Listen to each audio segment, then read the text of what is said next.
She grabbed the microphone, looked out at 500 of the most powerful people in Washington, D.C., and said it like she was reading the weather forecast. Every man in this room, every man on this planet is exactly the same. Selfish. To the bone. The crowd laughed. Champagne glasses clinked. But one man in the back of the room set down his serving tray, slowly, deliberately, and said two words that stopped the entire room cold. What happened next didn't just silence a billionaire CEO. It destroyed 20 years of beliefs she had built her entire empire on. Where are you watching from tonight? Drop your city in the comments. I want to see how far this story travels. And if stories like this move you, subscribe. I put everything into every single one. The Benjamin Harrington Ballroom had seen 1,000 events like this one. $12 shrimp cocktails arranged in perfect spirals. Waitstaff in pressed white jackets moving like chess pieces across a marble floor. Women in dresses that cost more than most people's monthly rent. Men with the kind of confident stillness that only comes from never having to worry about a single bill in their entire lives. It was the annual Capitol Shield Gala, a charity event that raised money for military families while simultaneously ensuring that no one in attendance had ever personally met one.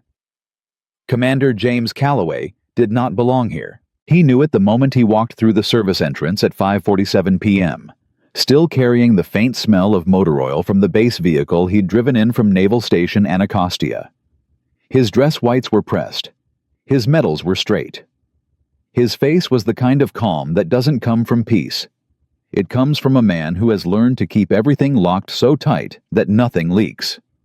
He was 38 years old, and he looked 48. Not because he was broken, but because he had been carrying weight for so long that it had settled permanently into the lines around his eyes. Tonight's assignment was simple ceremonial presence. Stand near the front of the room, look sharp, represent the U.S. Navy, smile when smiled at, speak when spoken to. Don't cause problems. His lieutenant had pulled him aside before the event and said, "Calloway, I know you'd rather be home with Lily, but this is 2 hours. You can do 2 hours." James had nodded. He was good at 2 hours. He was good at whatever stretch of time he needed to survive in order to get back to his daughter. He was always getting back to Lily. Ted. He first saw Victoria Cannon from across the room, the way you notice a storm before it hits, not because it announces itself, but because everything around it gets very, very still. She was tall, impeccably dressed in a charcoal blazer that probably cost more than James made in a month. She wore her authority the way some people wear perfume, like they'd applied it so long ago they no longer noticed it, but everyone around them did. 44 years old. CEO of Cannon Capital Group, one of the most aggressive private equity firms on the East Coast. Forbes had called her the woman who eats companies for breakfast. She had called it the best press she'd ever received. She was holding court near the center of the room, surrounded by a half-circle of men and women who laughed precisely when she laughed and nodded precisely when she paused. James watched her for exactly 3 seconds, long enough to identify the dynamic, and then looked away. He had no interest in powerful people at cocktail parties. He had learned very early in life that powerful people at cocktail parties were almost never interesting. He was thinking about Lily's school pickup. He'd arranged for Mrs. Patterson from next door to get her at 3 p.m. Lily had a dentist appointment at 4:30. He'd prepped her lunch the night before, turkey on wheat, no crusts, apple slices, and the little note he always tucked inside. "I'm proud of you for just being you. Love, Dad." He was calculating drive times in his head when he heard Victoria Cannon's voice cut through the room. "Every man in this room, and I'll go further, every man on this planet operates from the same fundamental drive." She wasn't angry. She wasn't bitter. She was perfectly composed, the way someone sounds when they've said something so many times they've stopped needing to defend it. Selfishness. Unapologetic, bone-deep selfishness. They dress it up. They call it ambition. They call it providing. They call it protecting. She smiled. But strip it down, and it's all the same thing. Me first. The room laughed.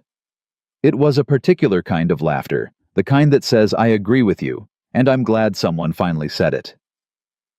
James heard it from 15 feet away. He didn't move. He didn't react. His expression didn't change. He just felt something shift in his chest, quiet and slow, like a door being pushed open from the inside. He thought about Lily's face at 6 years old. Eating cereal in the morning, with her feet dangling off the chair because she wasn't quite tall enough to reach the floor. The way she always said daddy like it had 2 extra letters in it. He thought about the last 2 years. He set his tray down on the nearest table, quietly, without drama, and he walked toward the center of the room. Tucker. He didn't announce himself. He didn't raise his hand. He simply waited for a half-breath pause in Victoria Cannon's performance, and he stepped into it. No, ma'am. They're not. The room went silent so fast it was almost physical. Victoria turned slowly the way a person turns when they're not sure whether they heard what they think they heard. She looked at him, his dress whites, his quiet posture, the absolute lack of aggression in his face, and she almost laughed. She did laugh, actually. Not cruelly, more like a person laughing at a situation they find genuinely surprising. I'm sorry, she said. And you are? Commander James Calloway, U.S. Navy. He held her gaze. And I'm saying respectfully that you're wrong. The half-circle of people around her had stopped breathing. Somewhere to the left, a woman's champagne glass made a small sound against a plate. Victoria tilted her head. Commander, that's impressive. She said it the way you'd say, adorable. And you're standing here at a charity gala where most of the men in this room wrote very large checks for very good optics to tell me that men are not fundamentally selfish. I'm standing here, James said calmly, because you said something in front of 500 people that isn't true, and I thought someone should say so. Based on what?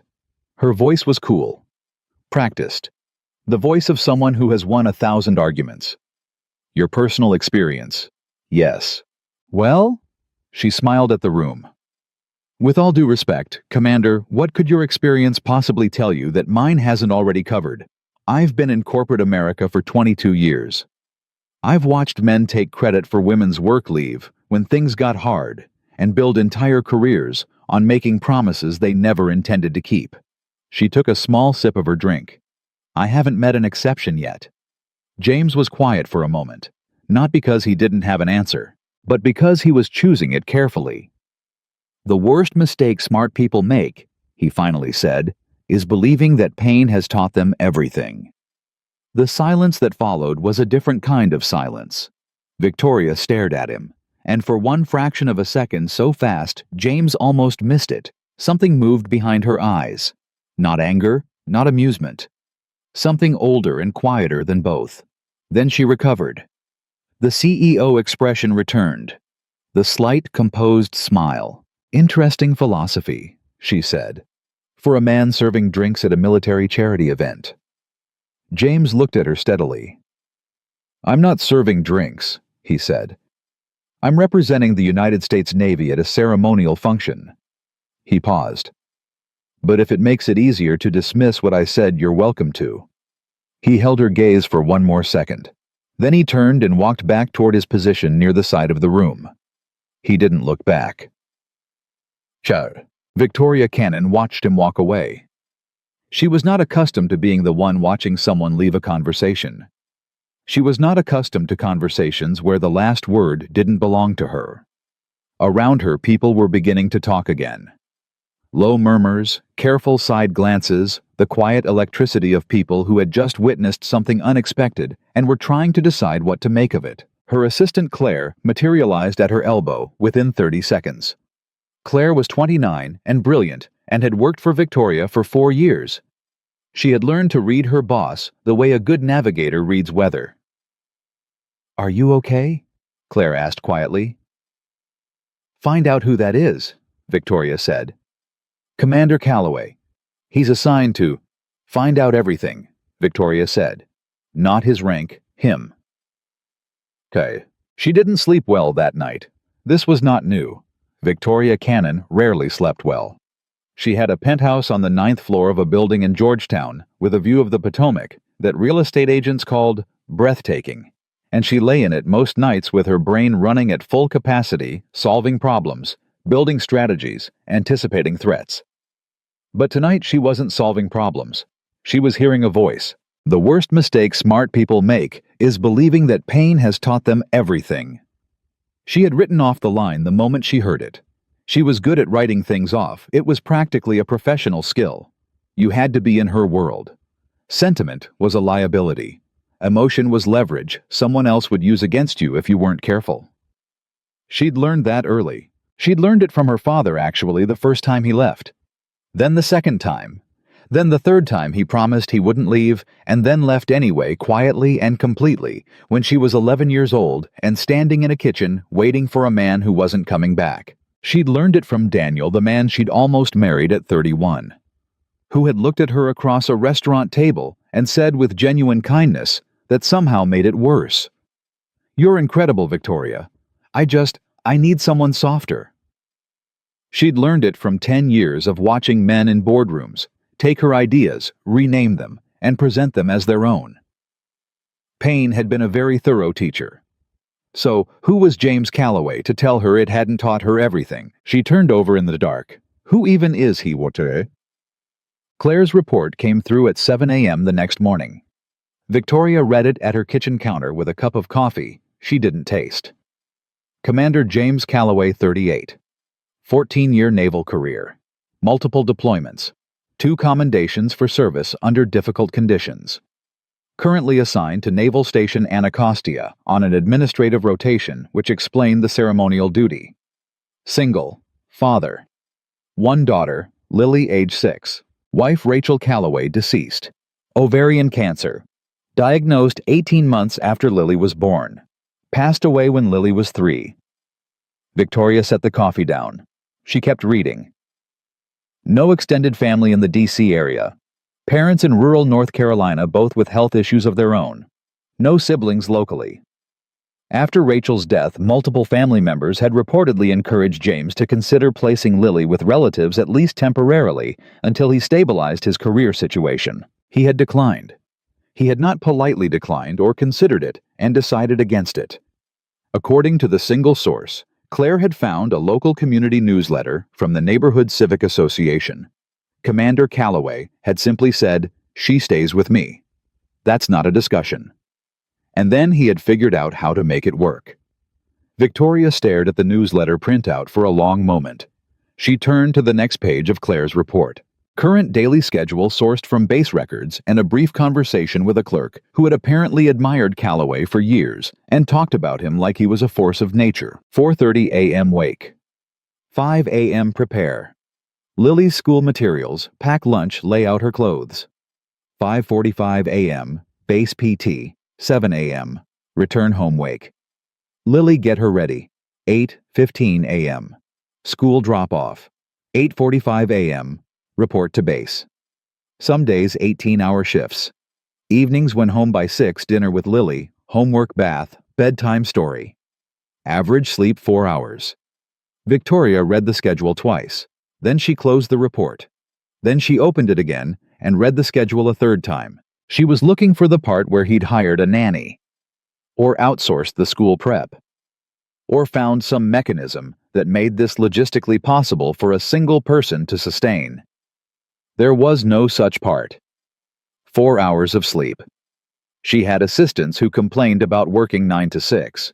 She thought about the man at the gala, the stillness in him, the complete absence of performance, no anger, no ego, no need to win the exchange. He'd said what he believed. He'd looked at her with complete steadiness, and then he'd walked away without needing her to agree. She had spent 22 years in rooms full of powerful people. She had never once seen that. What could your experience possibly tell you that mine hasn't already covered? She heard herself asking it. She heard again what he'd answered. The worst mistake smart people make is believing that pain has taught them everything. Victoria Cannon put her coffee cup in the sink, picked up her phone, and did something she had never done in her professional life. She made a decision without a strategy behind it. She called Claire. "Get me his contact information," she said. "Not to schedule a meeting. Just I want to be able to reach him." "Can I ask why?" Claire said. Victoria was quiet for a second. "Because I think I might be wrong about something," she said. and I want to find out." She didn't call right away. She went back and forth for a week. She told herself she was busy, which was true. She told herself it was irrelevant, which was less true. She told herself that one Navy commander's personal sacrifice didn't disprove 20 years of empirical evidence, which was the argument she could construct most easily, and therefore the one she trusted least. Because the arguments that come too easily are usually the ones you've built specifically to avoid looking at something. On a Thursday night, 11 days after the gala, Victoria Cannon sat alone in her penthouse with a glass of wine she wasn't drinking and looked out at the Potomac and thought about an 11-year-old girl standing in a kitchen. And then she thought about a 6-year-old girl whose father woke up at 4:30 in the morning, so she would never have to stand in a kitchen waiting for someone who wasn't coming. She picked up her phone. She typed Commander Calloway. "This is Victoria Cannon. I believe you made a point I wasn't willing to hear. I'd like to have a conversation if you're willing. No agenda. I owe you that much." She stared at the message for 40 seconds. She pressed send. His reply came 11 minutes later. "I have Lily on weeknights until 8. Saturday mornings, she's at swim class until 10. I could meet at 10:15 if you don't mind a diner instead of a restaurant."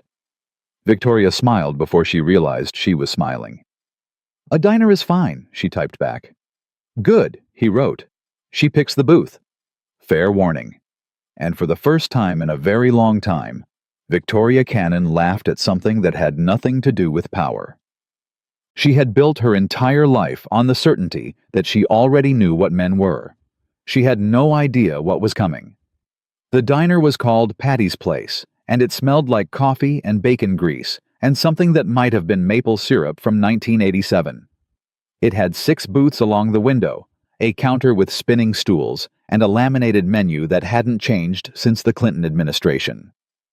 Lily Calloway chose the booth in the far corner. She was 6 years old, small for her age, with her father's dark eyes and a gap between her 2 front teeth that made every smile look like a celebration.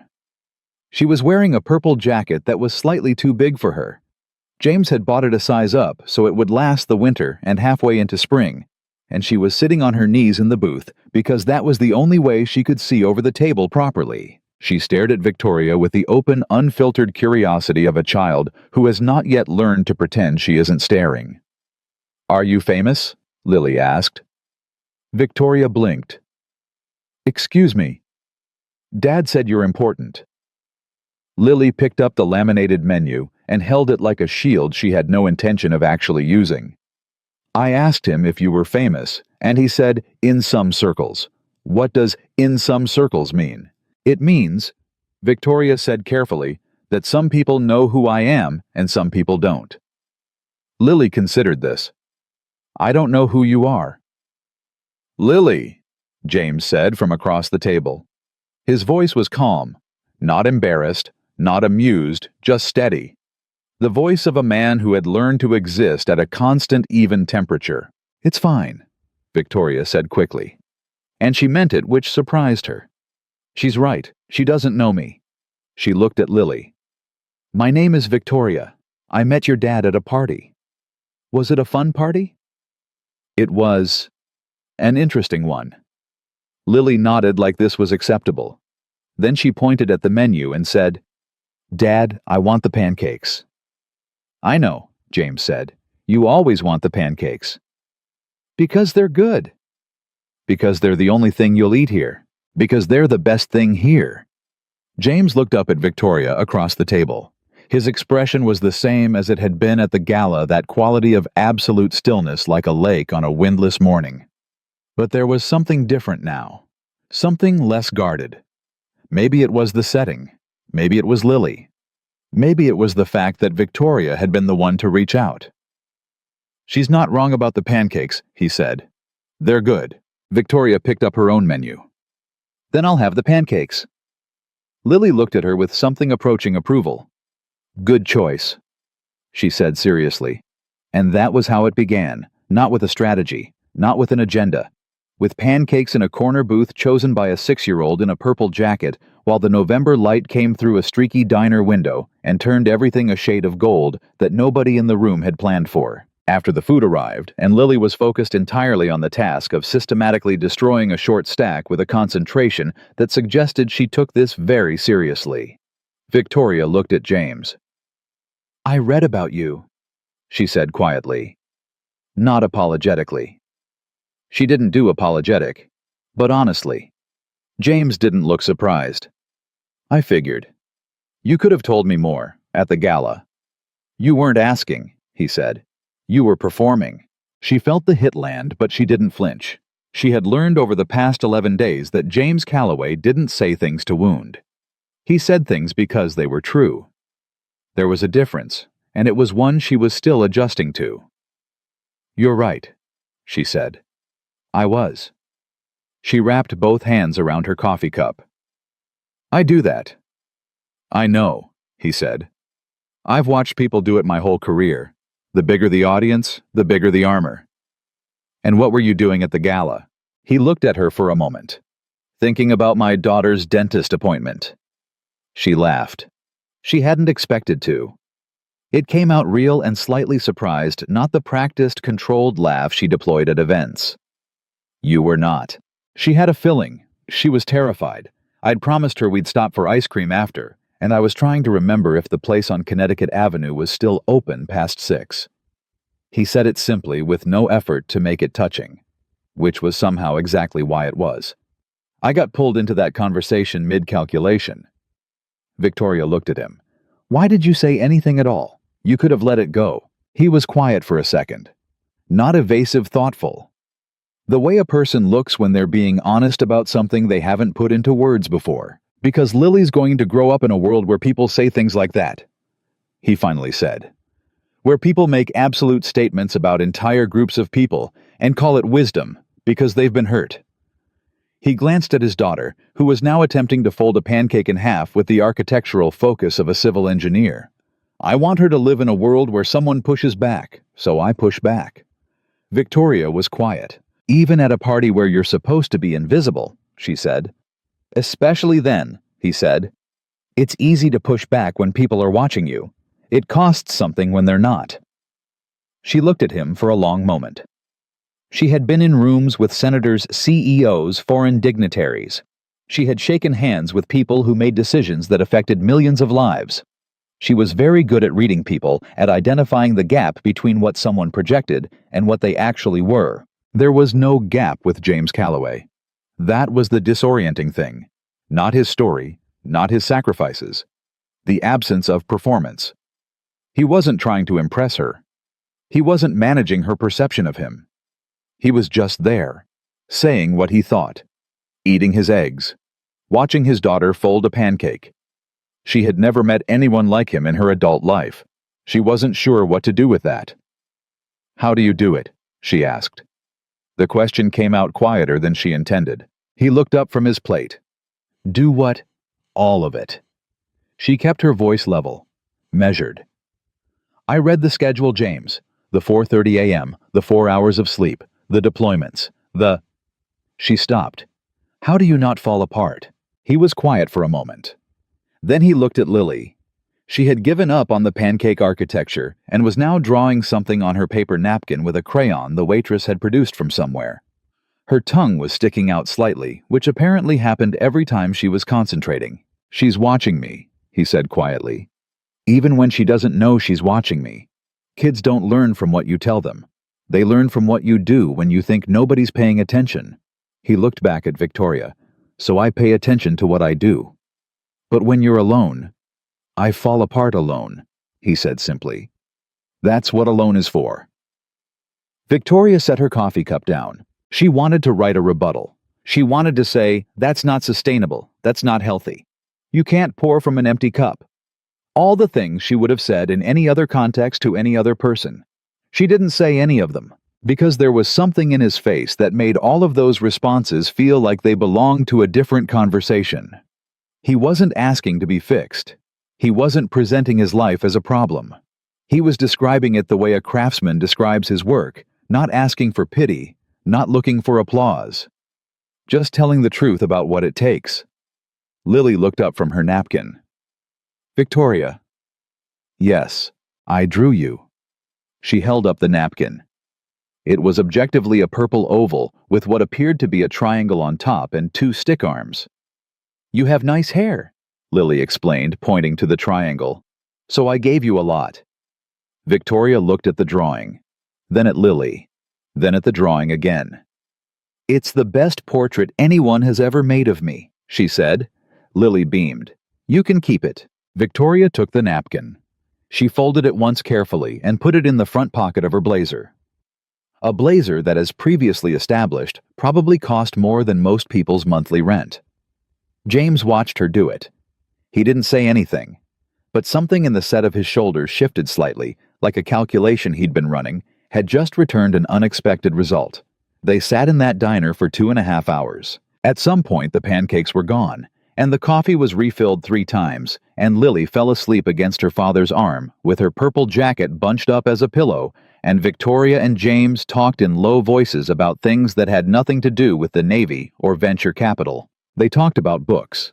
He'd been reading John Steinbeck to Lily at night, The Pearl, because he believed kids could handle more than people gave them credit for. Victoria had strong opinions about Steinbeck. They argued about it quietly and pleasantly, the way two people argue about something they both care about. They talked about Rachel, not at length, not with the weight that the subject deserved in full. Just she was there in the conversation the way she was there in everything. James said her name without flinching, which Victoria noticed. A lot of widowers couldn't. He said it like Rachel was still part of the family, just occupying a different room. "Lily doesn't remember her," he said. "She was 3, but she knows who she is. I make sure of that." He looked at the sleeping child beside him. "There's a photo on Lily's nightstand. I put it there the day we moved in. She knows she has a mother who loved her. I won't let her not know that." Victoria thought about all the things she'd never been told, all the stories that had been taken from her by absence. She didn't say that. She wasn't ready to say that, but she thought it. When they finally left the diner, Lily half asleep and being carried on her father's shoulder with the ease of someone who had done this walk 1,000 times, James turned to Victoria on the sidewalk. "Thank you for coming," he said. "She liked you." "How do you know?" He smiled. It was the first full smile she'd seen from him. It changed his face entirely, shaved a decade off the tired lines around his eyes. "She gave you her drawing. She doesn't give those to everyone." A pause. "She gave one to her teacher once. That was about 6 months in." Victoria looked at the napkin in her jacket pocket. She pressed it slightly flatter with her palm. "Tell her thank you," she said, "for the hair." He laughed a real laugh, low and warm. "I will." She walked back to her car. She sat in it for 4 minutes before she started the engine. She wasn't sure what she was feeling. That was unusual. Victoria Cannon was very good at identifying her feelings. She'd spent a lot of money on therapy, specifically to get good at it. She could name most emotions with clinical precision, and then set them aside like pieces of equipment she was done using. This one she couldn't name cleanly. It wasn't attraction exactly. It wasn't pity. It wasn't guilt, though there was something in that neighborhood. It was more like vertigo. The feeling you get when you realize the map you've been using doesn't match the terrain. She had built 20 years of certainty on the idea that men were a known quantity, that she had done the painful empirical work of figuring them out, and she was done being surprised, that the armor she wore was earned and reasonable and protected her from things that needed protecting against.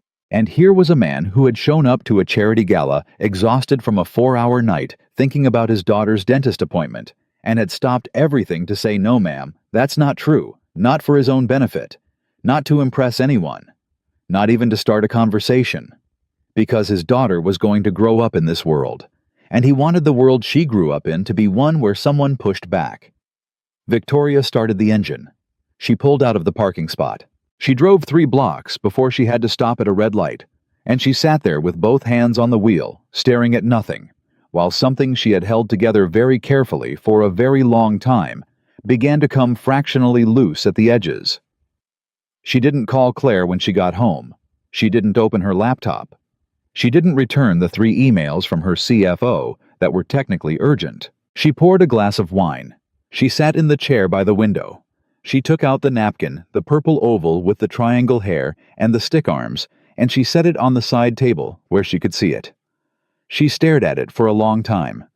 Then she got up, went to her desk, and found a small glass frame, the kind you'd use for a pocket square or a business card, and she put the napkin in it and set it on her windowsill, where the light hit it in the morning. She told herself it was because Lily was a funny kid. She told herself it had nothing to do with the fact that it was the first portrait anyone had ever made of her that cost nothing and meant everything. And then she sat back down in her chair and made herself look at the thing she had been avoiding looking at since the night of the gala. She thought about her father. She thought about Daniel. She thought about every person who had promised to stay and hadn't. And she thought about the wall she had built, brick by brick, year by year, relationship by relationship, until she lived inside something so solid and so impenetrable that no one could hurt her anymore. No one could hurt her. And no one could reach her either. She thought about a man who woke up at 4:30 a.m. and packed a lunch with a handwritten note inside. "I'm proud of you for just being you. Love, Dad." She thought about what that note would have meant to an 11-year-old girl standing in a kitchen. Victoria closed her eyes. She didn't cry. She hadn't cried in a very long time. She'd gotten good at stopping it before it started rerouting the pressure somewhere more manageable, somewhere it could be converted into something useful. Ambition strategy, controlled anger that got results. But sitting in the dark of her Georgetown penthouse with a 6-year-old's drawing in a glass frame on her windowsill, something in her chest tightened in a way that wasn't going anywhere.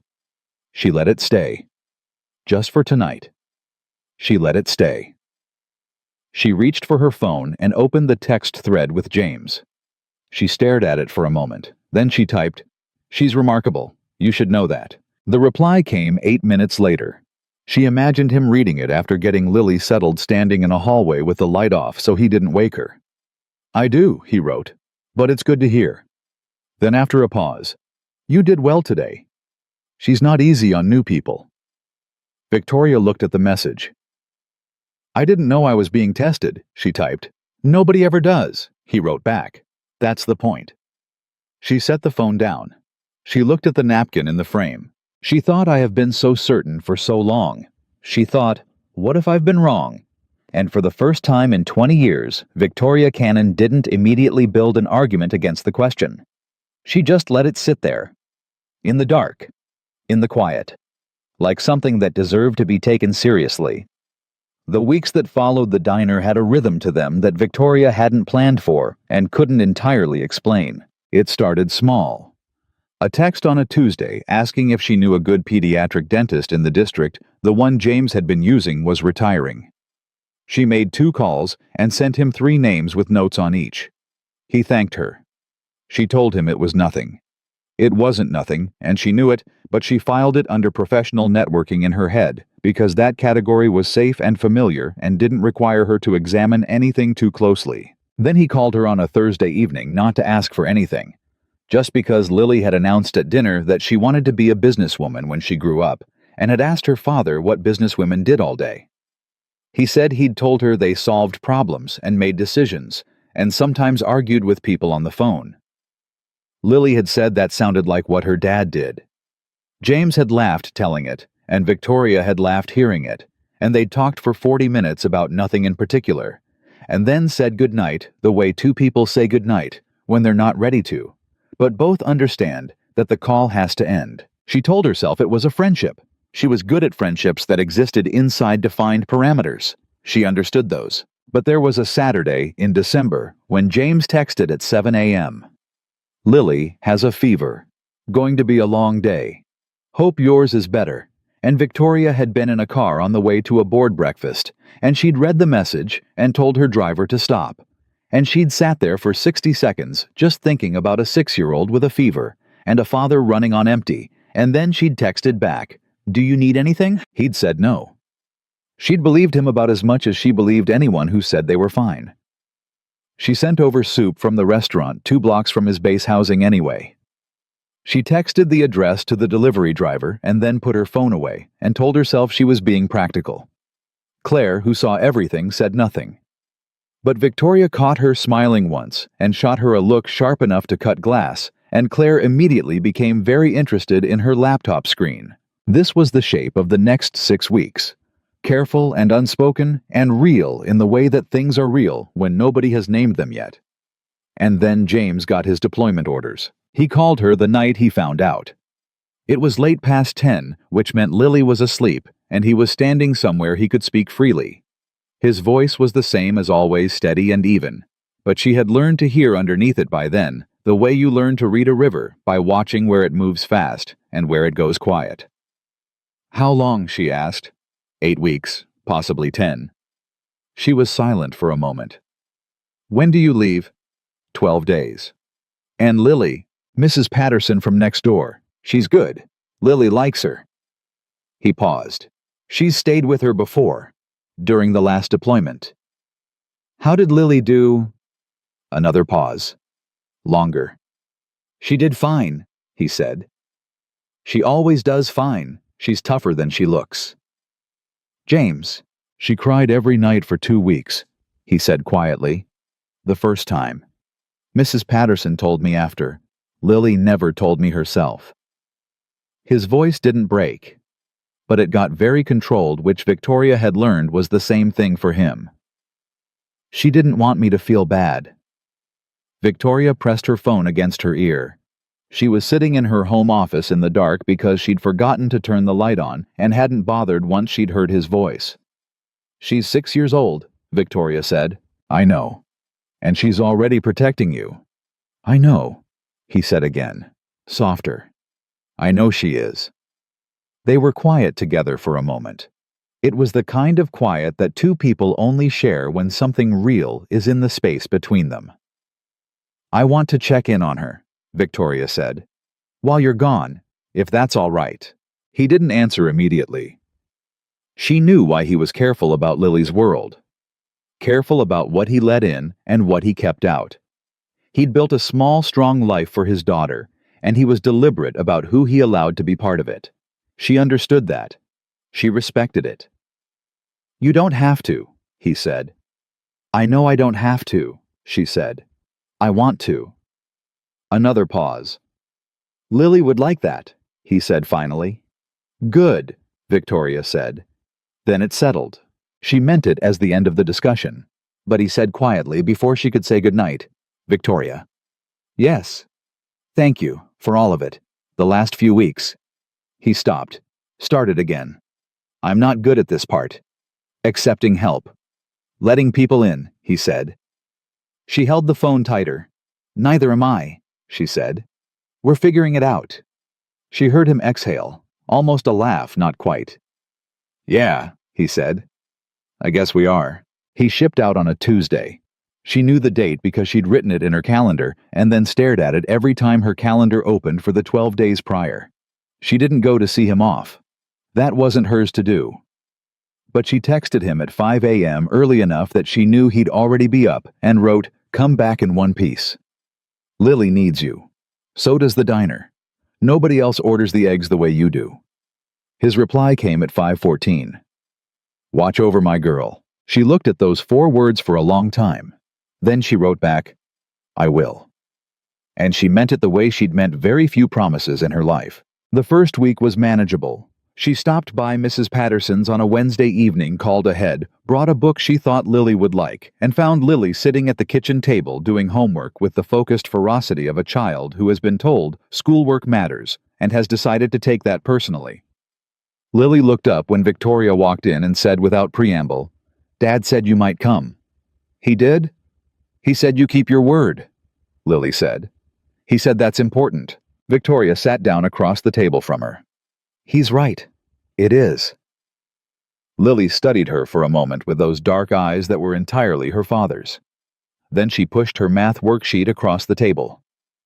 "I don't understand number 7, she said. Victoria looked at the problem. "3rd grade multiplication." "Okay," she said. "Let's figure it out." She stayed 2 hours. She came back Friday. And the following Tuesday. And the week after that, she was there 3 times, And somewhere in the middle of the third week, it stopped being something she planned and became something she simply did, the way you simply do the things that matter. Lily showed her drawings. Lily explained at great length her theories about why purple was objectively the best color and why the school cafeteria should serve breakfast all day. Lily made Victoria watch approximately 40 minutes of a nature documentary about octopuses octopi. Actually, Dad says both are correct and then quizzed her on what she'd retained. Victoria retained all of it. She hadn't retained information that quickly since law school. She told James about it on their calls he called every few days when signal allowed always late, always brief. She'd describe Lily's week, and he'd listen with the full attention of a man hoarding details to hold him through the distance. She could hear him smiling sometimes. Other times she could hear the exhaustion under the steadiness the 4,000 miles of it. "She's doing great," Victoria told him on a Sunday night at the start of week 5. "She got 100 on her spelling test. She's very proud. She studied for 3 days," James said. "She takes spelling personally. She takes everything personally. She's exactly like you." A pause. "Is that a compliment or a warning?" "Both," Victoria said. He laughed, then went quiet, then said, "How are you?" The question caught her off guard because it always caught her off guard. She wasn't accustomed to being asked. She ran a company. People checked in about deliverables, outcomes, decisions. Not about her specifically as a person who might be having an experience. "I'm fine," she said automatically. "Victoria, I'm adjusting," she said. Which was honest. She was adjusting to a lot of things, to caring about a child who wasn't hers, to the fact that she'd rearranged her schedule 3 times in the past 2 weeks to make sure she could be at Mrs. Patterson's by 6, to the fact that her penthouse felt different now, not lonely in the same old way, but lonely in a new way that was somehow more uncomfortable because it was more specific. "Adjusting is good," he said.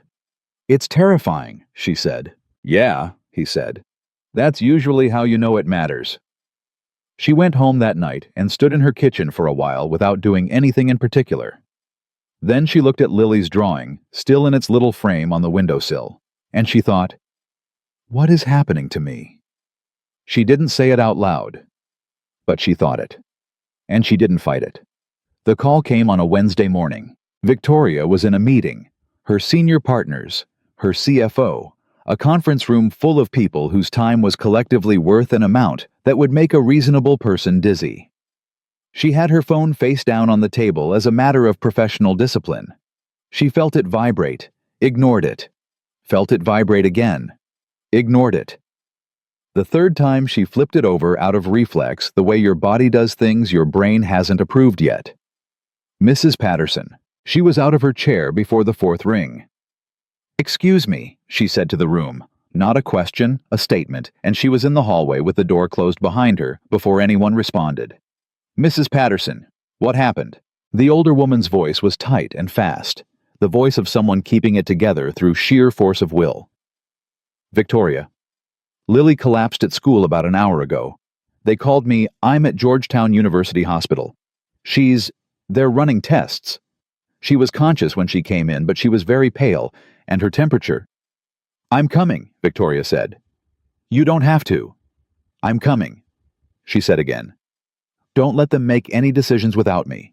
Tell them I'm coming." She went back into the conference room for exactly 15 seconds. Long enough to say, "We'll reschedule," pick up her bag, and walk out.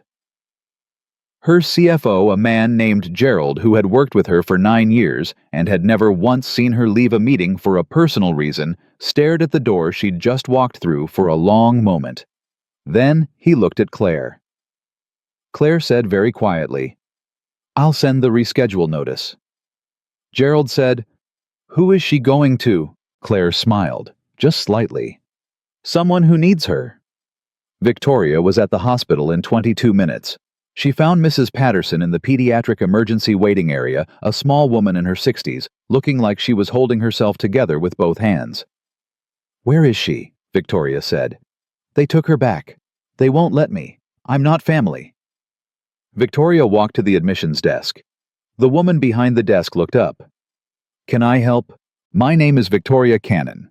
The child Lily Calloway is the daughter of Commander James Calloway, U.S. Navy, currently deployed.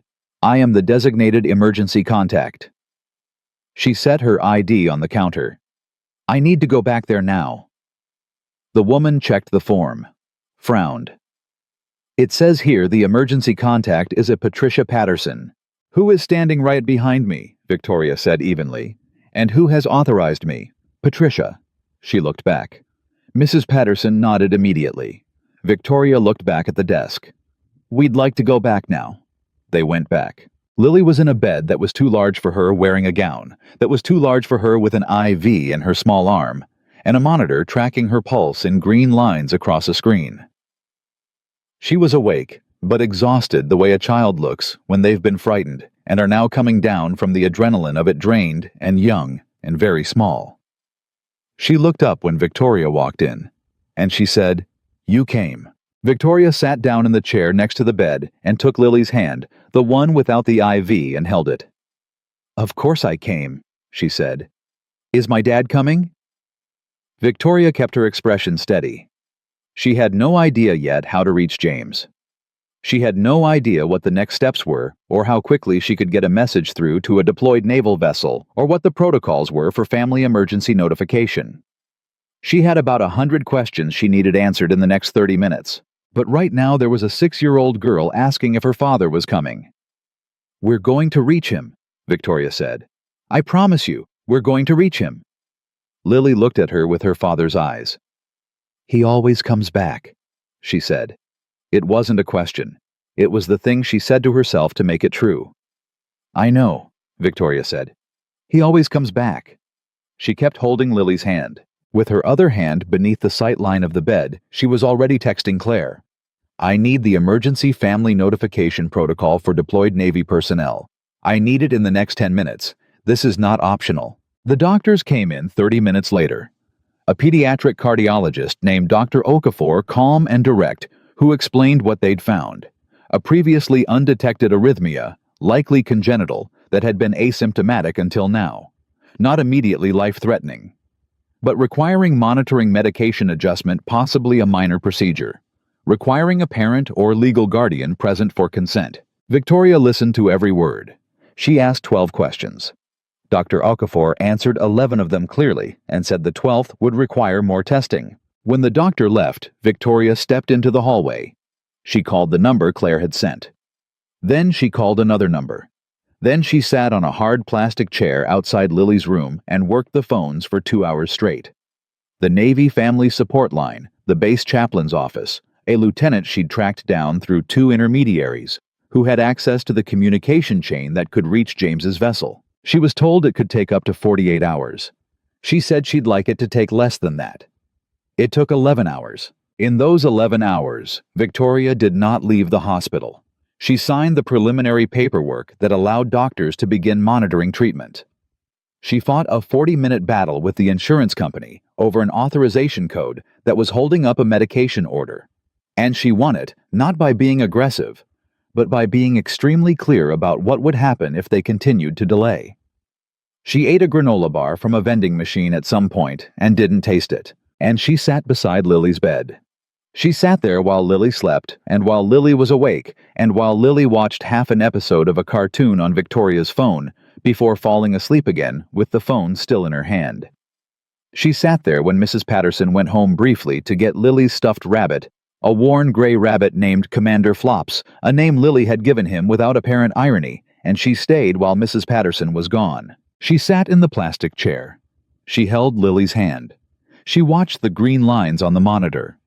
She thought, I have sat in boardrooms that changed the trajectory of companies. I have negotiated deals that made headlines. I have fired people and hired people and made decisions that affected thousands of jobs. I have never in my life done anything that felt this important. When James finally reached her by phone, a crackling delayed satellite connection at 2:17 a.m. Victoria was still in the chair. She hadn't planned to still be there. She'd planned to get a status update and go home and sleep. But at some point the plan had simply dissolved, and this had become the only place she could imagine being. Victoria. His voice was barely a voice. It was everything underneath a voice, fear and relief, and 6,000 miles of helpless, and the sound of a man trying to hold himself together across an ocean. "Tell me," she told him, Clearly. Completely. She told him what the doctors had said, what the treatment plan was, what she'd authorized, what she hadn't, what was still pending. She told him Lily had eaten half a cup of applesauce and had fallen asleep watching a cartoon and was holding Commander Flops. She heard him breathe. "She's okay," he said. Not a question, confirming it. "She's okay," Victoria said. "She's stable. She's going to be okay." The silence on the line was the kind that happens when a person has been holding something very heavy and has just been told they can set it down for a moment. "I'm trying to get back," he said. "I'm working on emergency leave. It might be." "I'll be here," Victoria said. "Until you get here, I'll be here. You have my word." He was quiet. Then, "Victoria, why are you—" He stopped. "You've been there all night." "Yes." "You didn't have to—" "James." Her voice was very quiet. "I wanted to. That's different from having to. You told me that once, actually. About the lunch note." She paused. "I'm beginning to understand what you meant." Another long silence. The satellite connection hummed. "She asked for you," Victoria said. "When she first saw me, she asked if you were coming." She stopped, steadied herself. "I told her you always come back." She heard something on the other end of the line. Something she couldn't fully identify across 6,000 miles of crackling static and ocean distance. "Thank you," he said. And the two words held about 1,000 things inside them. "Get home safe," she said. She hung up. She set the phone in her lap.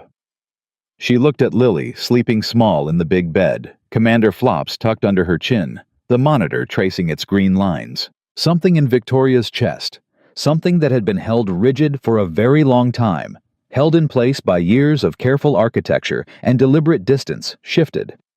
Not collapsed. Not broken. Shifted. Like a door that's been locked so long you forgot it could move at all, and then someone finds the right key and turns it, and the whole thing swings open on a single silent hinge. She didn't cry. She still didn't cry. But she pressed the back of her hand against her mouth for a moment very briefly, and she sat in that plastic chair in the middle of the night in a hospital room, and she let herself feel the full weight of what was happening. Not to Lily, not to James, to her. She was changing, and for the first time she wasn't afraid of it. James came home on a Friday. Victoria knew the approximate time because the base liaison had called her Thursday evening with an updated arrival window, and she had rearranged her entire Friday schedule around it without telling anyone why, which meant Claire knew exactly why and had the professional grace not to say so. She wasn't at the base when he arrived. That wasn't her place, and she knew it. That moment, the walk off the transport, the first breath of home air, the drive to the hospital belonged to James alone. She'd learned enough about him by now to understand that he didn't need witnesses for the parts that mattered most. He did the important things quietly, the same way he did everything else. She was at the hospital. She was sitting in the same plastic chair she'd spent most of the past 4 days in reading something on her phone she wasn't actually absorbing when she heard footsteps in the hallway that had a different quality to them. A different weight and pace from the soft shoes of nurses or the measured walk of doctors. She looked up. James was standing in the doorway. He looked like he'd been traveling for 20 hours straight, because he had been traveling for 20 hours straight.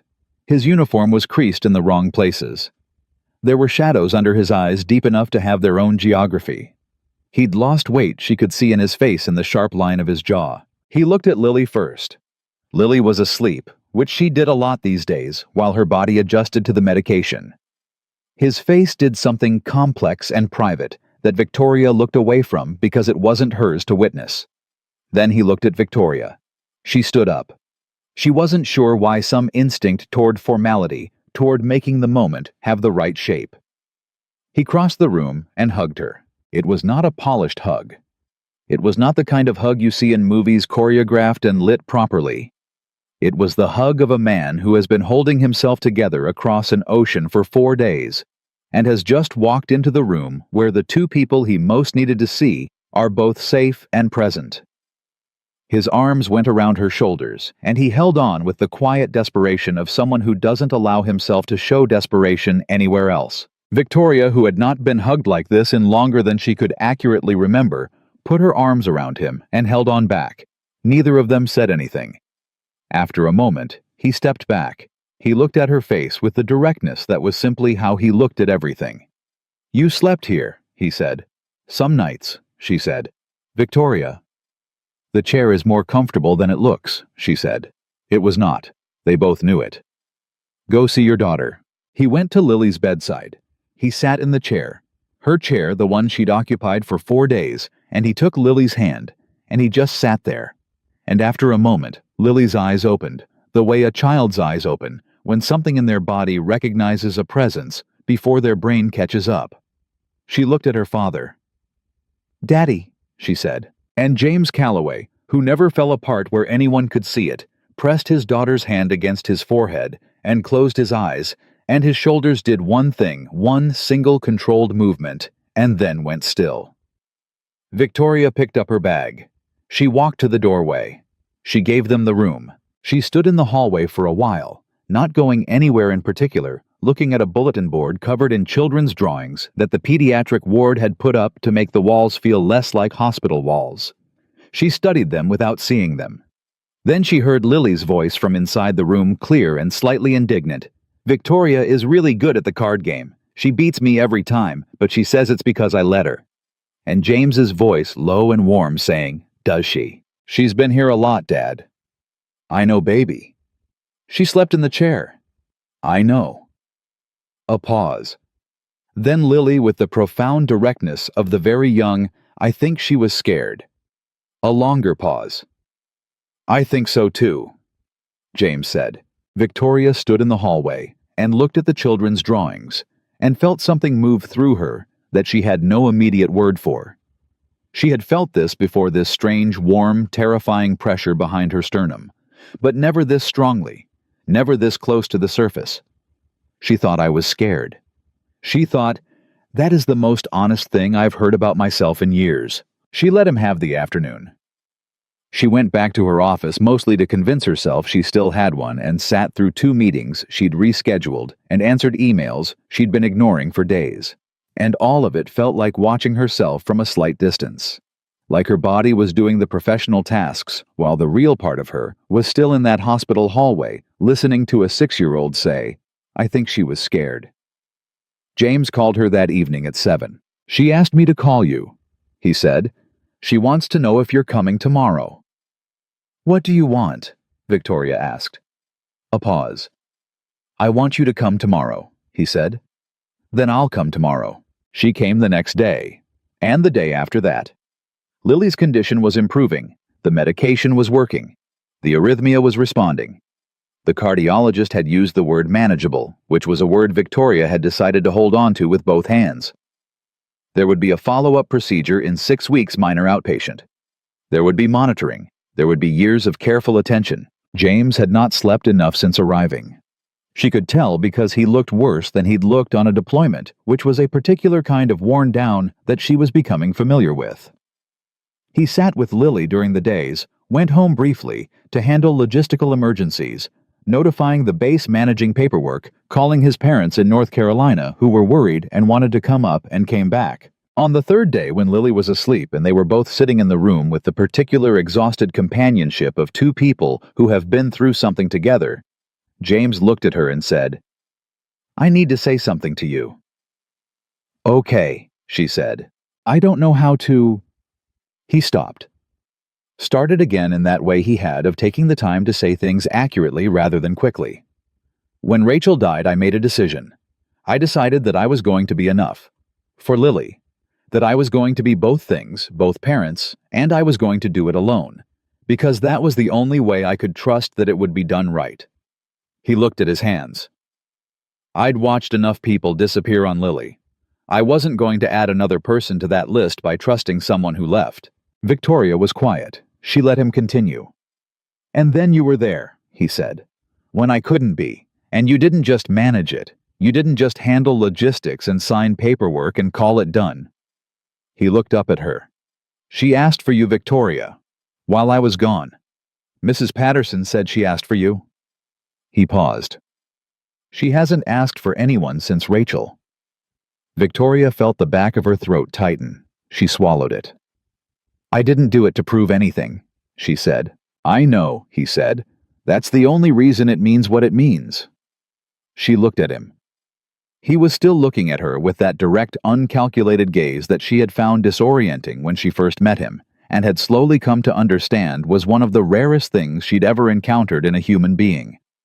He didn't look at her to assess her or manage her or figure out what she was worth to him. He looked at her like she was simply worth looking at.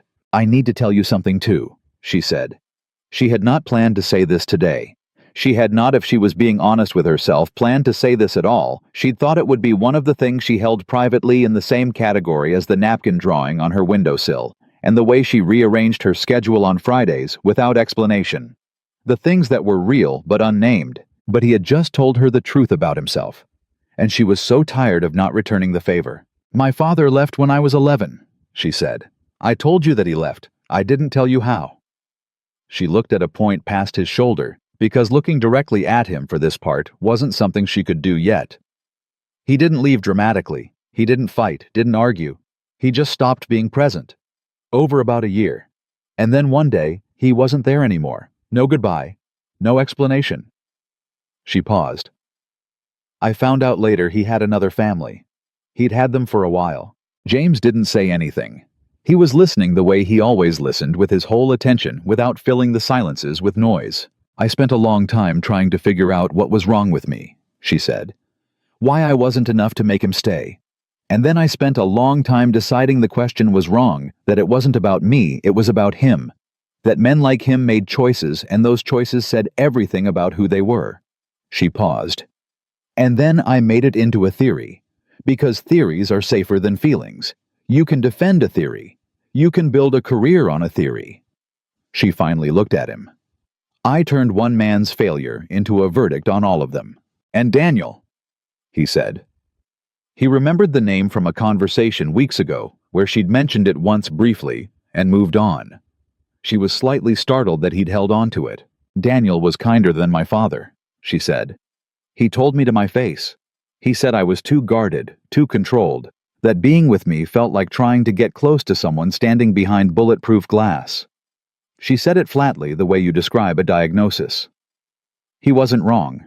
I just decided it meant I was right about men, instead of deciding it meant I needed to change." James was quiet for a moment. Then he said, "You weren't wrong to protect yourself." "I know," she said. "But I wasn't right either. I was safe, which is a different thing." She looked at him. "And safe isn't the same as okay. I figured that out in a hospital hallway about 4 days ago." He leaned forward, elbows on his knees. He wasn't touching her. But he was close enough that the distance felt intentional, rather than accidental, like a choice both of them were still making. "The people who hurt you," he said slowly, "taught you what fear looked like. What bracing for impact looked like. What empty promises looked like." He paused. "They never taught you what love looked like. So you learned to see the outline of a thing and assume you knew what was inside." She looked at him. "That's the kindest analysis of my damage I've ever heard," she said. "Gaki." "It's not damage," he said firmly. "It's armor. There's a difference. Damage breaks you. Armor just needs to come off eventually." He looked at her steadily. "The question is whether you can trust someone enough to take it off." The room was very quiet. The monitor beeped its steady rhythm.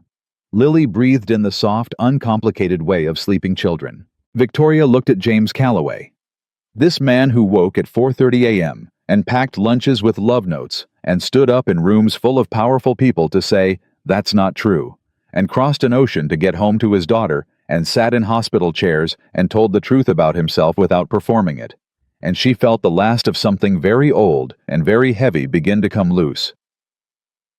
"I'm trying," she said. "That's the most I can promise right now. I'm trying." "That's enough," he said. "That's more than enough." In the days that followed, something shifted in the geography of all their lives.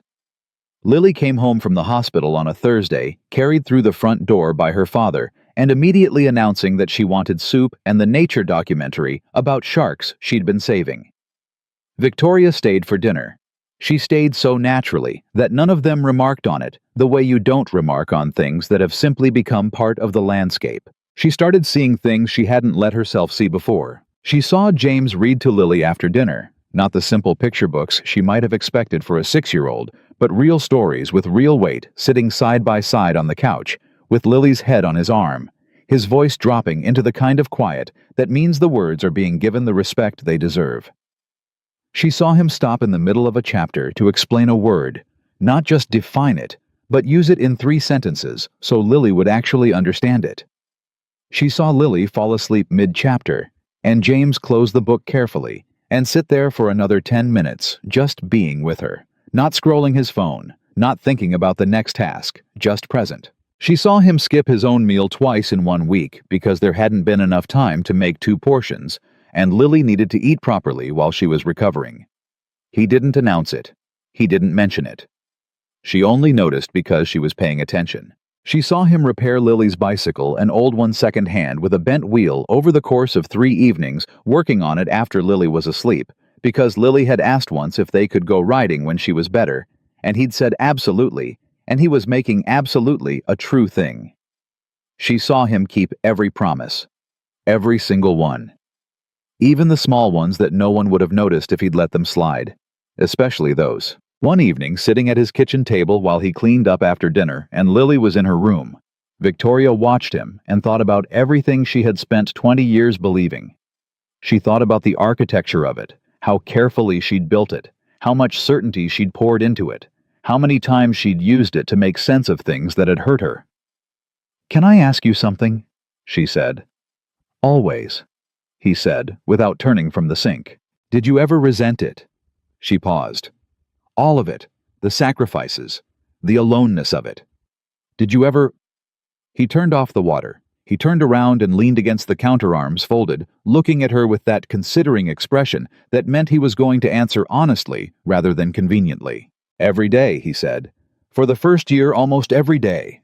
He said it plainly, without drama. "I was 35 years old and I was exhausted and I was grieving and I was terrified I was doing everything wrong and, yeah, there were nights I sat in the kitchen after she was asleep and I just—" He stopped. "But then I'd go in and check on her, and I'd watch her sleep, and I'd think this person exists because Rachel and I loved each other. This whole entire person who draws things on napkins and takes spelling personally and has opinions about octopuses." He paused. And then resentment didn't really make sense anymore. Victoria looked at him for a long moment. "Rachel was lucky," she said, "to be loved by someone like you." "I was lucky," he said quietly, "to know what it looked like. Not everyone gets a model for it." He looked at her steadily. "You didn't." "No," she said. "I didn't." He walked back to the table. He sat down across from her, close enough that if either of them reached across, they would reach the other person. Neither of them reached. But the distance was different now. It wasn't a wall. It was something lighter, something that belonged to the ordinary space between 2 people who are in the process of deciding to trust each other. Something that could be crossed when both of them were ready. "You're different from who you were at that gala," he said. "Is that good or bad?" "It's just true," he said. "The person at the gala had all the answers. You don't have all the answers anymore. That's supposed to be a compliment." "The best one I know how to give," he said. She looked at him. She thought about the woman who had stood at a microphone 11 weeks ago and delivered a verdict on half the human race with the confidence of someone who had never once considered she might be wrong. She thought about who she was right now in a Navy commander's kitchen, watching him repair a small life with so much care and consistency that it made everything she'd ever called strength look like scaffolding. "I was so sure," she said quietly. "I know," he said. "The surest people usually are." From down the hallway, Lily's voice called, "Dad, can Victoria do my bedtime story?" James looked at Victoria. Victoria looked at James. "She does voices," Lily added with the authority of a child who has gathered sufficient evidence. "Her dragon voice is good." James raised an eyebrow. "Dragon voice." "We've been reading together," Victoria said with the dignity of someone who is not going to apologize for developing a dragon voice. The Hobbit. James stared at her. You've been reading her The Hobbit. She asked for something with adventure. She's 6. She's ahead of her grade in reading, and she has strong opinions about narrative tension, Victoria said. I stand by the choice. James looked at the ceiling for a moment, then he looked back at her. And he smiled that full smile that took the tired lines from his face, the one she'd seen for the first time outside a diner and had been thinking about ever since. Go do the bedtime story, he said, dragon voice and all. Victoria stood up from the table. She walked down the hallway. She was almost to Lily's door when James's voice came quietly from the kitchen. Victoria.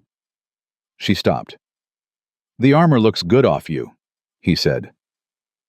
She stood in the hallway for a moment outside a 6-year-old's room in a house that smelled like soup and old books, and something warm she didn't have a word for yet. She thought, this is what it feels like. This is what safe feels like when it's real. She went in to do the bedtime story. She stayed the dragon voice for Smaug, and Lily's delight was so loud and complete that James laughed from the kitchen, and the sound of it filled the small house in a way that had nothing to do with square footage or market value, or any of the metrics Victoria Cannon had spent her entire career using to measure the worth of things. It was just full. For the first time in longer than she could count, she was somewhere that felt full. The 6 weeks between Lily's hospital discharge and her follow-up procedure were the quietest and most disorienting 6 weeks of Victoria Cannon's professional life, not because anything went wrong, but because so much went right in ways she hadn't built categories for yet. She kept showing up. That was the simplest way to describe it. She kept showing up the way James had always shown up, not dramatically, not with announcements, just consistently in the ordinary, unremarkable way that turns out to be the hardest kind of showing up there is. She was there on Tuesday evenings for dinner. She was there on Saturday mornings when Lily had swim class sitting in the bleachers with a coffee she'd brought from the place on Connecticut Avenue, watching a small girl in a purple swimsuit attack the water with the focused intensity she brought to everything. She was there for homework and for arguments about bedtime, and for the night Lily had a nightmare and woke up crying, and Victoria happened to be there still at the kitchen table talking with James, and she went in without thinking and sat on the edge of the bed and said, "Hey, I'm here. You're okay?" And Lily had grabbed her hand and gone back to sleep in 6 minutes flat. James had stood in the doorway watching that. He hadn't said anything, but she'd seen his face when she came back out, and the look on it had said more than a conversation could have held. She stopped checking her phone during dinners. This was noticed by no one except Claire, who had been attending the same work dinners as Victoria for 4 years, and was accustomed to her boss conducting at least 3 parallel conversations on her phone while eating. The first time Victoria sat through an entire working dinner with her phone face down on the table, Claire stared at it like it might be a medical symptom. "Are you feeling all right?" Claire asked. "I'm feeling fine," Victoria said. "Can we get back to the Meridian contract?" Claire got back to the Meridian contract, but she was smiling again, and this time Victoria didn't shoot her a look sharp enough to cut glass. She let it go. Letting things go, she was discovering, was its own kind of strength, different from the strength she'd spent 20 years building softer in texture, but harder to sustain, because it required you to trust that not controlling everything wouldn't destroy you. She was learning. The follow-up procedure happened on a Wednesday morning. Minor and outpatient as promised, 45 minutes local anesthetic, Lily awake and narrating her own medical experience with the thoroughness of a documentary filmmaker. She told the cardiologist, Dr. Okafor, that the hospital ceiling tiles had 32 dots on each square, and she'd counted them during her stay because she'd gotten bored. Dr. Okafor said that was the most precise observation any patient had ever shared with him. Lily accepted this as her due. James held her hand through the whole thing. Victoria sat in the waiting area outside in a chair that was marginally better than the one she'd occupied for 4 days in November, and she worked on her laptop with maybe 40% of her brain, and spent the other 60% listening for the door. When James came out to tell her it was done, and everything had gone exactly as planned, Victoria closed her laptop without saving what she'd been working on, and stood up and said, "Good, that's good," and then sat back down because her legs had gone slightly unreliable. James sat down beside her. "You okay?" "I'm fine," she said. "Victoria." I was worried, she said. I know it was minor. I know it was low risk. I was still worried. He looked at her. That's allowed, he said. I know it's allowed, she said. I'm still getting used to it. He put his hand over hers on the armrest. He didn't say anything else. They sat like that for a moment, two people in a hospital waiting room on a Wednesday morning, neither of them performing anything. And Victoria thought, this is it. This is what I spent 20 years thinking didn't exist.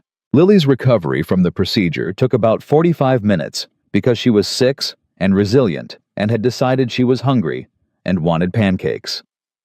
They went to Patty's place. Lily chose the corner booth. Victoria ordered the pancakes without looking at the menu. I know, she said before anyone asked. Lily beamed. Good choice, she said in the exact same serious tone she'd used the very first time. James caught Victoria's eye across the table. She caught his. Something passed between them, simple and warm, and so far outside the language of anything Victoria had previously understood as connection that she had no word for it. She just held it. Dad, Lily said with her mouth half full of pancake in a way that would have prompted a correction on any other day, is Victoria going to keep coming over? James glanced at Victoria. That's up to Victoria, he said. Lily turned to Victoria with the negotiating posture of someone who had made her position clear and was awaiting ratification. I think you should, she said. You do good voices, and you make Dad laugh more. Victoria looked at James. Do I make you laugh more? Frequently, he said. It's inconvenient. I'll take that as a yes, she said. You should definitely keep coming over, Lily confirmed and returned to her pancakes with the satisfaction of someone who has concluded their business. Victoria looked at the table for a moment, at the laminated menus and the scratched surface and the window with its particular morning light. She thought about the first time she'd sat here 11 weeks ago, calculating exit strategies and calling it a meeting. She thought about how much ground she'd covered since then, and how none of it had looked like the terrain she'd expected. Yes, she said to Lily and to James, and to herself equally. I'm going to keep coming over. The annual Capitol Shield Gala came around again in December, 12 months after the one where everything had started. Victoria had agreed to speak. She hadn't planned to, she'd been asked the year before and had declined, and she'd been asked again and had agreed before she entirely knew why, and then had spent 3 weeks trying to figure out what she actually wanted to say. She had given hundreds of speeches. She knew how to construct an argument, how to command a room, how to deliver a line at the precise moment it would land hardest. She had never once given a speech she didn't know in advance exactly how it would play. This one she wrote at James's kitchen table on a Sunday afternoon, while Lily was doing homework across from her, and James was in the other room. She wrote it longhand, which she hadn't done since law school. She threw away 2 drafts. The third one she read once folded and put in her jacket pocket and didn't look at again. James helped her get Lily dressed that night. Lily was coming a concession to her absolute refusal to miss what she called the party, where Dad and Victoria met in a purple dress that was slightly formal, and very Lily. While James was tying Lily's shoes, Lily looked up at Victoria and said, Are you nervous? A little, Victoria said. Lily considered this. Dad says nerves mean you care about something, she said. Your dad is very wise. I know, Lily said with the calm certainty of someone who has simply never considered otherwise. They arrived at the Benjamin Harrington Ballroom at 7. Same venue. Same $12 shrimp cocktails arranged in the same perfect spirals. Same waitstaff in the same pressed white jackets. Same elite crowd doing the same careful calculus of who to be seen talking to and for how long. Victoria walked in and felt none of the things she'd felt the year before, the need to perform the armor clicking into place, the practice composure she wore like a second skin in rooms like this. She felt calm. Not the controlled calm she'd manufactured for decades, but the real kind, the kind that comes from actually knowing who you are. She held Lily's hand. Lily immediately spotted the shrimp cocktail and tugged toward it. James materialized at Lily's other side and steered them toward the appetizers, and Victoria stood for a moment and looked out at the room at the same kind of crowd she'd stood in front of 12 months ago, and delivered a verdict on, and thought about what she was about to say. An hour later, she was at the podium. The room settled. 500 people, maybe more this year. Every seat filled standing room along the walls. All the usual faces, senators, executives, lobbyists, philanthropists who donated strategically and called it conscience. And in the third row, a Navy commander in dress whites, with his 6-year-old daughter on his knee, who was eating what appeared to be a dinner roll she'd acquired from somewhere, and watching her with dark, steady eyes. Victoria looked at the room. She looked at her notes. She looked back at the room. She folded her notes and put them back in her pocket. She was going to say this without a net. "A year ago," she said, "I stood in a room very much like this one and made a declaration."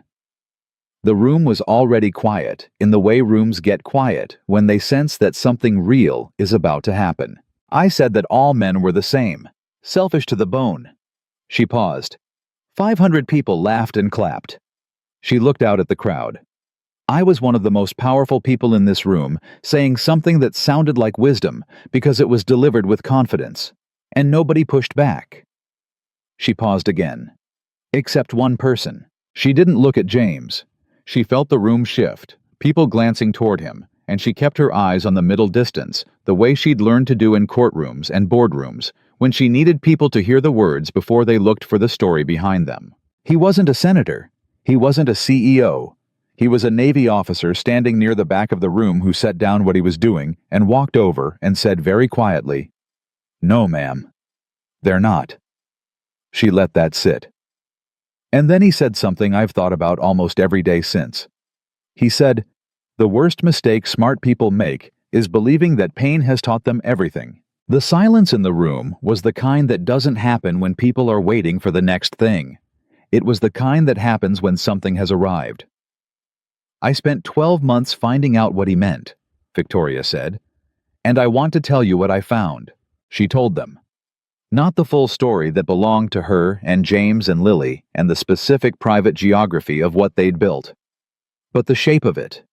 The woman who had turned her wounds into a worldview and called it wisdom. The man who had proven her wrong, not with arguments, but with the unassailable evidence of how he lived. The child who had given a billionaire CEO a crayon portrait on a diner napkin and changed something fundamental in the exchange. She told them what she had seen. The 4:30 a.m. wake-ups. The lunches packed with love notes. The promises kept when no one was watching.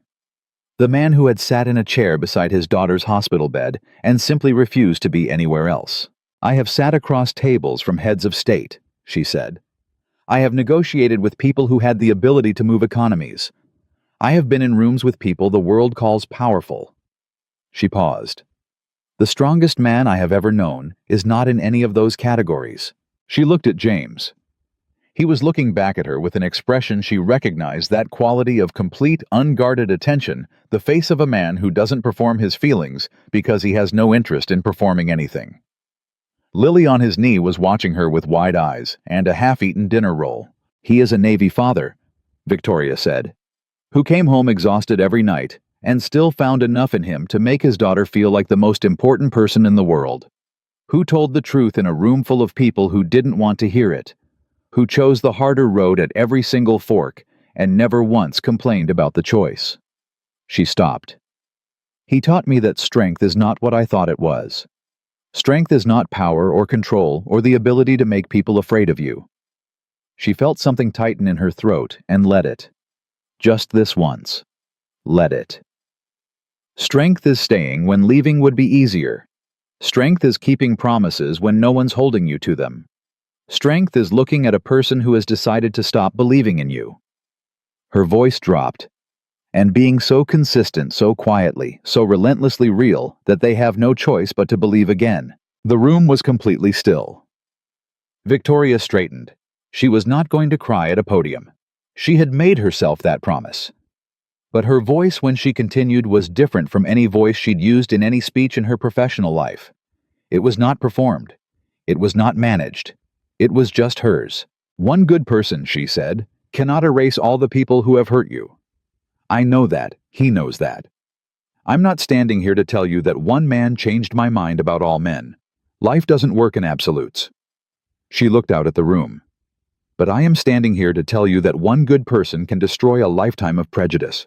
One honest life lived quietly and without apology can walk into a room full of certainty and make the whole thing come apart. She paused.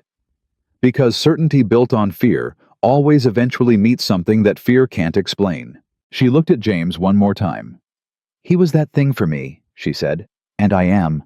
I will be grateful for that for the rest of my life. She stepped back from the podium. For one moment the room held its silence like something precious. And then it stood. Not a polite audience applause, standing ovation. The real kind. The kind that starts in the front and moves backward like a wave. The kind that happens when 500 people have just heard something true and their bodies respond before their heads catch up. Victoria stood at the podium and felt the sound move through her and thought of nothing except the man in the third row who was not standing, who was sitting exactly where he'd been with Lily on his knee because he was James, and he did not need to stand to show that something had reached him. He was just looking at her, and she could read him clearly enough by now. Clearly enough to know that the look on his face was not pride, not sentimentality, not even gratitude. It was something quieter than all of those. The look of a person who has been truly seen by someone who had the option not to look. Lily, who had finished her dinner roll and had apparently been listening with more attention than Victoria had credited, looked up at her father and said loudly enough that the people around them heard it and smiled. "Dad, she said really good things about you." James looked down at his daughter. "Yeah," he said quietly. "She did." "Are you going to say something back?" "Later," he said.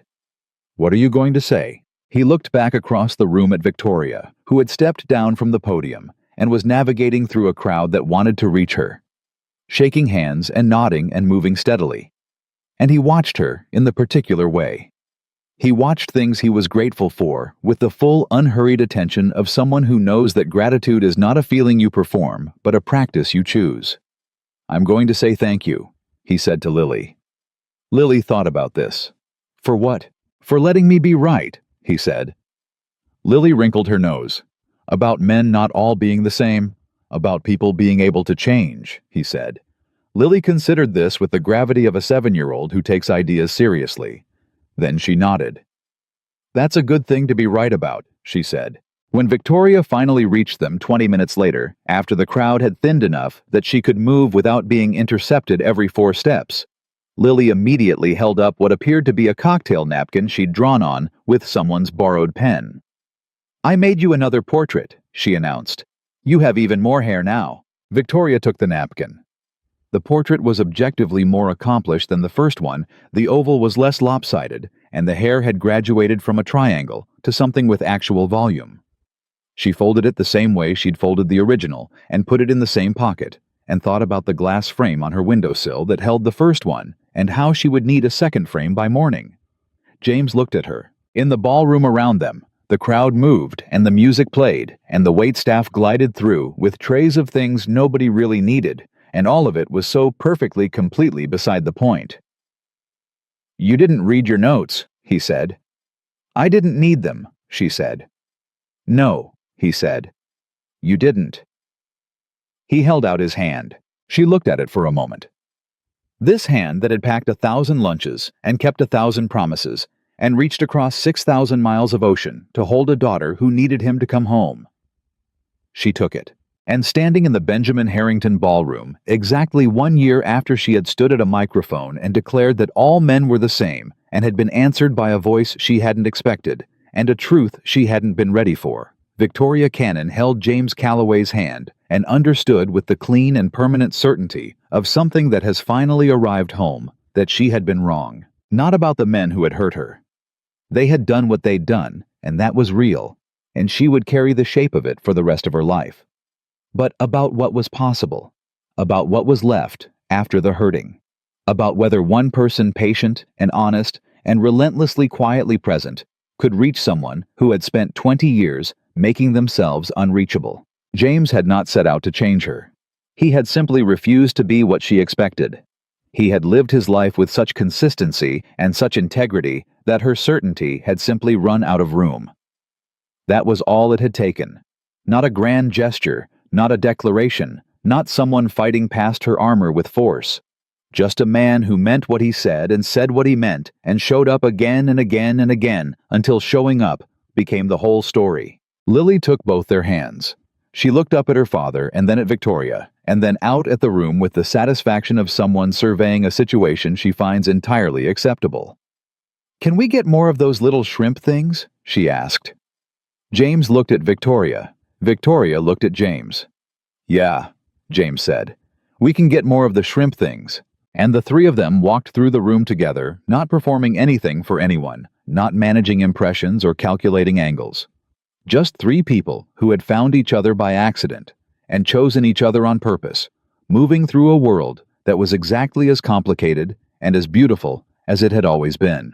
Outside, through the tall ballroom windows, Washington, D.C. spread out in its winter dark lit and alive and indifferent to the small private revolutions that happen in its ballrooms and its diners and its hospital waiting rooms and its kitchen tables. The revolutions that don't make headlines, that no one charts or measures, that change everything anyway. One good person cannot undo all the damage that bad ones leave behind. But one good person living honestly and without apology can walk into the ruins of what someone else believed and build something true. That is not nothing. That is, in fact, everything.